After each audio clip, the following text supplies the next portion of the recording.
Okay, so this is the first step of making a sourdough loaf. So you're going to do this the night before you're actually planning to cook your loaf. So you've got your sourdough starter and it's all frothy. Look at the side, like, ooh, bubbles. Wow, bubbles. So what we're going to do is we're going to get roughly a tablespoon of the starter. That is not a tablespoon. It's roughly a tablespoon. Okay. Roughly. So we're going to get roughly a tablespoon of the starter.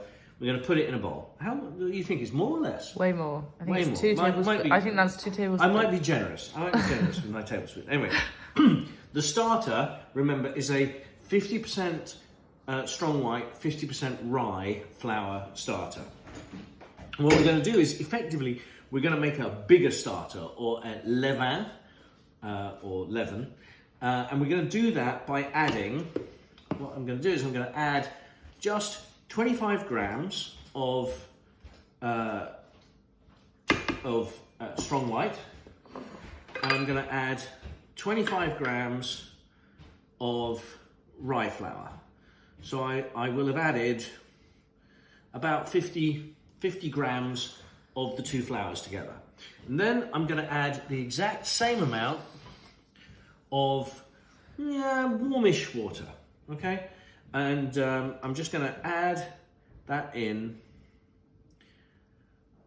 again, as I say, about 50 grams, so, well, not quite, that is exactly 50, so good. And then what we're going to do is we're just going to mix that up, right? So the consistency that we've got is the same consistency, because it's the same as the starter. It's the same sort of goopy kind of consistency that you would expect. And then what we're going to do is we are going to leave this overnight, where it will form the base of our sourdough loaf, or the dough that we're going to create tomorrow morning. Leaving it overnight, we're going to leave it covered. I have these hats, these nice things, silicone whatevers, and we'll just sit it in the bowl and sit it out on the countertop, and we'll come back to it in the morning. Okay, all right, so now we're on the second step. It is the following morning, and we have, here's the leaven. Yeah. Okay. Wow, it's grown. Well, it might be slightly gross, but... It's grown. Oh. It's grown, I'm sorry. Yes, it's grown, and it's bubbly. So what we're going to do is we're going to take 350 grams of water, which is probably about that. Yep, that's 350 grams of water. Perfect. To that, we're going to add 100 grams of the leaven. Okay, and so in it all goes, and it should float. That's quite important, because if it doesn't float, you've got a problem. Yeah, you know, it's supposed to have enough carbon dioxide, whatever, within it, airiness within it, to be able to float. Okay, I'm using my Danish dough hook here for that purpose. All right, so what I'm going to do now, I'm just going to mix that up a little, as they say in the trade, a whiskey business. And I know. Anyway, so we've got 350 grams of water. We've got 100 grams of leaven in there, and to that we're going to add 450 grams of strong white and 50 grams of rye. You can play with those measurements a bit, if you like. And then what we're going to do is we're going to mix all of this up.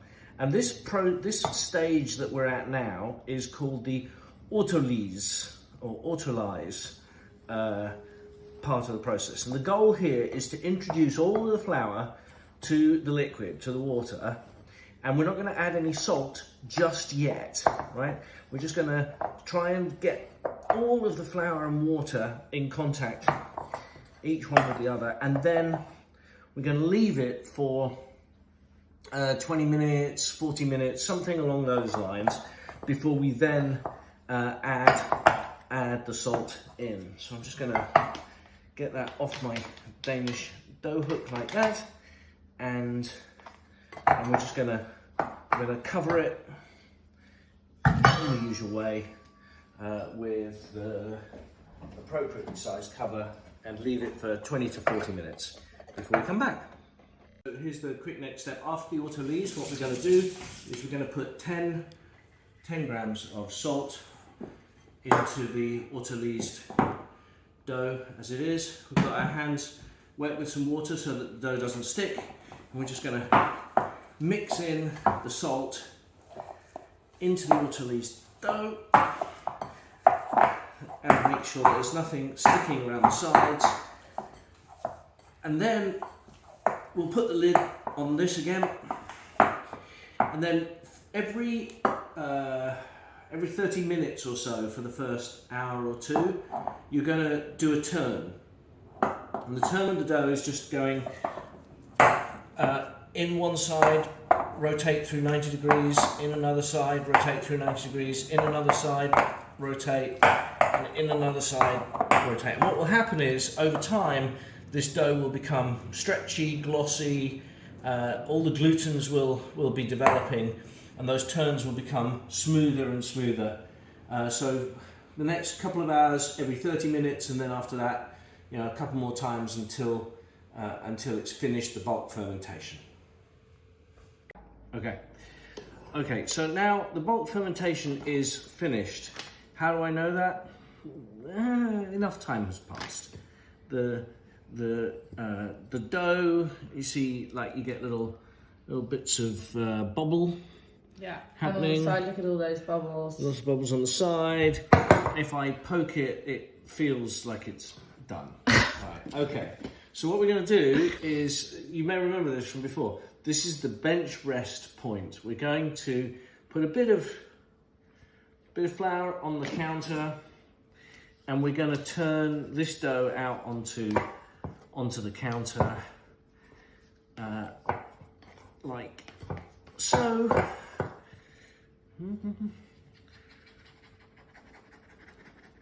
Oh, go on. Oh, there we go.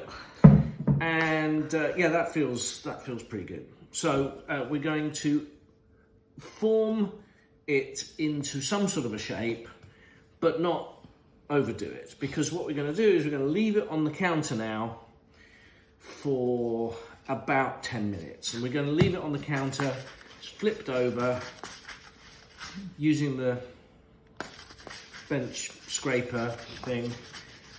I'm just getting underneath it a bit, and I'm beginning to give it a bit of tension over the top of it, but not too much, because I just want it to sit there and just rest a little, let the gluten spread out. It's Friday afternoon. Exactly. And then in about 10 minutes we'll come back and we'll stick it in the banneton. Go. Okay, so here we are. It's spread out a little, right, from its bench rest, and that's fine. I mean, if you end up getting a complete pancake, then something's gone horribly wrong. And I don't really know how you would solve that. Anyway, so I got my banneton here. I'm gonna dust it with a little more flour. Obviously you've either got a rectangular one or a round one or whatever. So what we're gonna do now is we're gonna shape it properly. And the thing about shaping it properly, what are you trying to do? You're trying to create a lot more tension in the top of the loaf. But so what we've got here is, see that bit there, which is sort of the rough part of where we were letting it ferment. So I've just sort of tucked that over, and I'm just trying to tuck everything together tightly.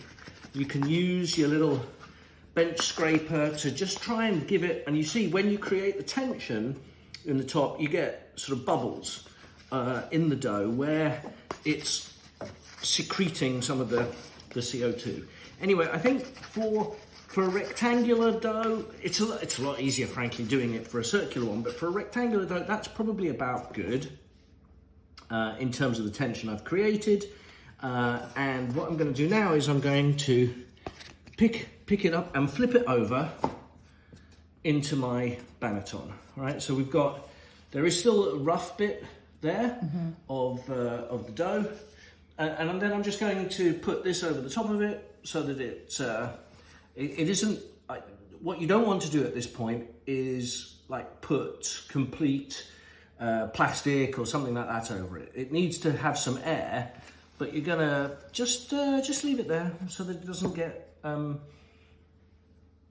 don't know what you do. Why you do that? Anyway, you just leave it like that. That's the answer, right? Leave it like that for like 2 hours, and you'll know when it's ready. This is the proving stage. You'll know when it's ready because you'll push it, and it won't spring back instantly, and nor will it just stay pushed. We'll come back to it in a couple of hours, and we'll see when it's actually ready to put it in the oven.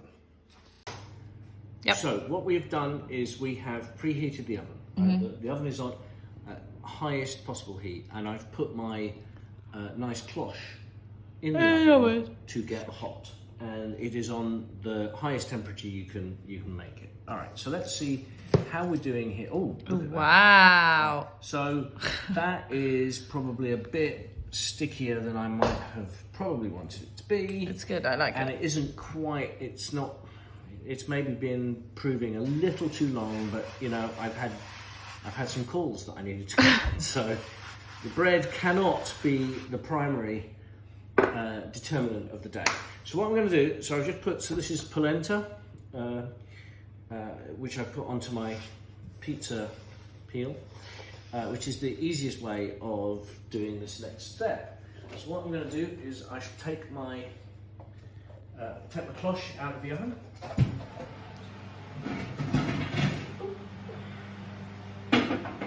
And you may want to actually come over here for when I do the thing. Sorry, the geographer is taking directions. So what we're going to do is I may need this just to. Sometimes you'll need this to loosen it off the sides. In particular, if it's in the rectangular one, because yeah. All right, so there we go. And wow, look at the lines on that. There's the dough with our lines. Now, what you're going to do is you're going to do it quite quickly. I don't know. Because my dough tends to be a bit like it's about to spread. So I need to work on it quickly. So I'm going to cut it with my lame blade, which we're going to cut it like that, and try and make sure that we've got some good deep cuts in there. Then we're going to roll it over here. I may need this thing to just kind of help, because as you see, it's already getting a little mush. Yeah. So now we're just going to try and get it into there, and that's not great. Whoops, never mind. I haven't done a good job of getting that into my cloche. Terrible tutorial. Anyway, all right, so now it's going to go in the oven 20 minutes with the lid on, and then it'll be 20 minutes with the lid off, and then it will come out, and we'll see what it looks like at that point.